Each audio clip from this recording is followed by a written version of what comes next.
Hi అండి, నమస్తే. Welcome to ఇంటి వంట తిందాం ఆరోగ్యంగా ఉందాం. ఐఎమ్ విశాల. ఈరోజు వీడియోలో ఒక మంచి రైస్ రెసిపీని చూపించబోతున్నానండి. అదేంటంటే క్యాబేజ్ రైస్.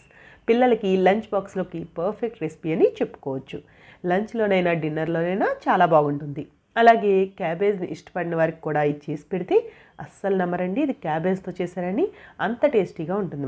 మరి ఇక దీని ప్రాసెస్ కోసం ముందుగా స్టవ్ మీద ఒక గిన్నెని పెట్టుకుని అందులో 1 లీటర్ వరకు వాటర్ని వేసి ఇప్పుడు ఇందులోకి 1 టీ స్పూన్ సాల్ట్, 2 టీ స్పూన్ల వరకు ఆయిల్, 2 బిర్యానీ ఆకులు, 1 ఇంచు చెక్క, 1 అనాస పువ్వు, 3 యాలకులు, 4 లవంగాలు, 1/2 టీ స్పూన్ షాజీరా, కొంచెం కొత్తిమీర తరుగును వేసుకుని వాటర్ని మరగనివ్వండి. ఇప్పుడు వాటర్ మరుగుతున్నప్పుడు ఇందులోకి 1/2 గంట ముందు నానబెట్టుకున్న 1 కప్పు బాస్మతి రైస్ని వేసుకోవాలి. నార్మల్ రైస్నైనా యూస్ చేసుకోవచ్చండి. ఇలా రైస్ని వేసి కుక్ అవనివ్వాలి. రైస్ ఆల్మోస్ట్ 90% కుక్ అయ్యాక స్టవ్ ఆఫ్ చేసుకుని కుక్ అయిన రైస్ని జాలిపొట్టులోకి వేసుకుని వాటర్ అంతా డ్రైన్ చేసుకోవాలి. ఇప్పుడు స్టవ్ మీద వేరొక కడాయిని పెట్టి అందులో 2 టేబుల్ స్పూన్ల వరకు ఆయిల్ వేసుకోవాలి. ఆయిల్ హీట్ అయ్యాక 1/2 టీ స్పూన్ జీలకర్ర, 4-5 వెల్లుల్లిని ఇలా చిన్న చిన్న పీసెస్లా కట్ చేసి వేసుకుని అలాగే 4-5 పచ్చిమిర్చి చీలికలు, 2 రెమ్మల కరివేపాకు వేసి ఫ్రై చేసుకోవాలి. ఇప్పుడు ఇవి ఫ్రై అయ్యాక ఒక మీడియం సైజ్ ఉల్లిపాయని ఇలా చీలికల్లా కట్ చేసి వేసి ఫ్రై చేసుకోవాలి. ఆనియన్స్ ఫ్రై అయ్యాక ఒక పెద్ద సైజ్ టొమాటోని ముక్కల్లా కట్ చేసి వేసి బాగా మగ్గనివ్వండి.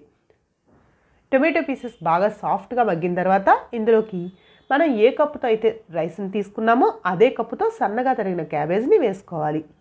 ఆ తర్వాత రుచికి సరిపడా ఉప్పు ఆల్రెడీ మనం రైస్ బాయిల్ చేసేటప్పుడు వేసుకున్నాం కదా, సో తగ్గించి వేసుకోండి. ఆ తర్వాత 1/2 టీ స్పూన్ పసుపు వేసి బాగా కలుపుకోవాలి. ఇప్పుడు ఇలా బాగా కలుపుకున్న తర్వాత మూత పెట్టుకుని మంటని మీడియం ఫ్లేమ్లో ఉంచి మధ్య మధ్యలో కలుపుకుంటూ క్యాబేజ్ మగ్గేంత వరకు ఫ్రై చేసుకోవాలి. చూసారు కదా, క్యాబేజ్ ఇలా బాగా మగ్గిన తర్వాత ఇందులోకి 1/2 టీ స్పూన్ కారం, 1/2 టీ స్పూన్ ధనియాల పొడి, 1/2 టీ స్పూన్ జీలకర్ర పొడి, 1/2 టీ స్పూన్ వరకు గరం మసాలా వేసి మంటను హై ఫ్లేమ్లో ఉంచి 1 నిమిషం పాటు బాగా ఫ్రై చేసుకోవాలి. ఇలా బాగా ఫ్రై చేసుకున్న తర్వాత ఇందులోకి మనం కుక్ చేసి పెట్టుకున్న రైస్ని వేసుకుని ఇప్పుడు ఈ రైస్కి మసాలాలన్నీ బాగా పట్టేలా కలుపుకోవాలి. ఇలా కలుపుకున్నాక కొంచెం కొత్తిమీర తురుముని చల్లి మంటను హై ఫ్లేమ్లో నుంచి 2 నిమిషాల పాటు బాగా ఫ్రై అవనివ్వండి. ఇలా బాగా ఫ్రై అయిన తర్వాత స్టవ్ ఆఫ్ చేసుకుని రెడీ అయిన క్యాబేజ్ రైస్ని సర్వ్ చేసుకోవడమే.